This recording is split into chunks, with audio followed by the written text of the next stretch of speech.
Hello friends, அனைவருக்கும் வணக்கம். சஷ்டி விரதத்தோட 7வது நாள் சூப்பரா ஸ்டார்ட் ஆயிடுச்சுங்க. இங்க அப்பப்போ மழை வந்து விட்டு விட்டு வந்து போயிட்டே இருக்குது. கிளைமேட்டும் சூப்பரா இருக்கு. இன்னைக்கு காலையில பாத்தீங்கன்னா கலர் பொடியெல்லாம் கொஞ்சம் கொடுத்து கலர் கோலம் போடலாமே அப்படின்னு சொல்லிட்டு கலர்னா ஃபுல்லா கொடுக்க மாட்டேன். அங்கங்க டாட் மட்டும் தான் வைப்பேன். 2 கலர் அவ்வளவுதான். சின்னதா கோலம் போட்டு ஒரு 2 கலர் அங்கங்க டாட் வச்சு கோலத்தை வந்து ஃபில் பண்ணிடுவேன். இன்னைக்கு பாத்தீங்கன்னா சூப்பரா வந்து செங்கீரை பொரியல் பண்ணியாச்சுங்க. ஏன்னா நேத்து வந்து இங்க சந்தை மார்க்கெட் அப்படிங்கறனால நைட் போயிட்டு எல்லா காயும் வாங்கிட்டு வந்தாங்க. ஃபர்ஸ்ட் கொஞ்சம் நேரமே போயிட்டு வந்தாங்க. அதுக்கப்புறம் மறுபடியும் விலை குறையுதுன்ட்டு மறுபடியும் ஒருக்கா மார்க்கெட் போயிட்டு வந்தாங்க. 2 தடவையும் போயிட்டு வந்துட்டு அதுக்கப்புறம் பாத்தீங்கன்னா கீரை பாத்தீங்கன்னா செங்கீரை வாங்கிட்டு வந்திருந்தாங்க. அப்புறம் சிவப்பு கலர்ல வால்நட் வாங்கிட்டு வந்திருந்தாங்க. இது வந்து ரொம்ப ரேர், எப்பாச்சும் ஒரு டைம் தான் கிடைக்கும். ஆனாலும் சரி பரவாயில்ல, கொஞ்சம் கிடைச்சங்காட்டி சரி ஓகே. 1/4 கிலோ 50 ரூபாய்ங்க. அது கம்மியா தான் இருக்கும், இருந்தாலும் வாங்கிட்டு வந்தாங்க. செங்கீரை பாத்தீங்கன்னா நைட்டே கிளீன் பண்ணி வச்சிருந்தனால காலையில செய்யறதுக்கு கொஞ்சம் ஈஸியா இருக்குன்னு சொல்லிட்டு வாங்கிட்டு வந்ததையுமே ஃபர்ஸ்ட் வந்து பாத்தீங்கன்னா செங்கீரை கிளீன் பண்ணி வச்சாச்சு. காலையில பாசிப்பருப்பு குழம்பு, பாவக்காய் பொரியல், செங்கீரை பொரியல், ரசம், சாப்பாடு.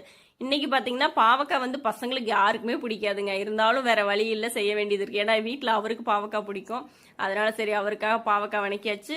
அதுக்கப்புறம் பாத்தீங்கன்னா செங்கீரை வந்து பசங்க எல்லாருமே சாப்பிடுவாங்க, ஒன்றும் பிரச்சனை இல்லை. பாசிப்பருப்பு குழம்பு இன்னைக்கு காலையில சிவா தான் தம்பி தான் வச்சான். வந்து பருப்பு போட்டதையுமே அக்கா நான் பண்ணட்டுமாங்க்கா, சரி தம்பி தாராளமா பண்ணுன்ட்டு 2 பேரும் சமையல் கட்டில மாத்தி மாத்தி சமையல் பண்ணணும். ஆனாலும் காலையில வந்தீங்கன்னா சாமி கும்பிட்றதுக்கு ஒரே அவசரமா சாமி கும்பிடுற மாதிரி ஆயிருச்சு. ஏன்னா டைம் ஆகி போச்சு.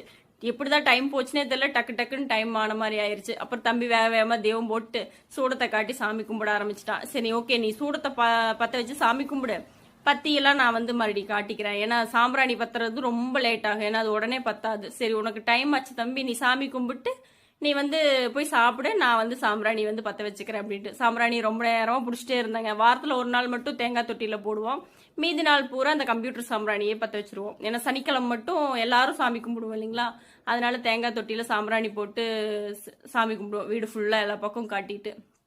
இந்த ஒரு நாள் மட்டும் இப்படி சாம்பிராணியில மட்டும் ஃபுல்லா காட்டிடுவோம். அதுக்கப்புறம் பாத்தீங்கன்னா இன்னைக்கு கிளைமேட் சூப்பரா இருக்குங்க.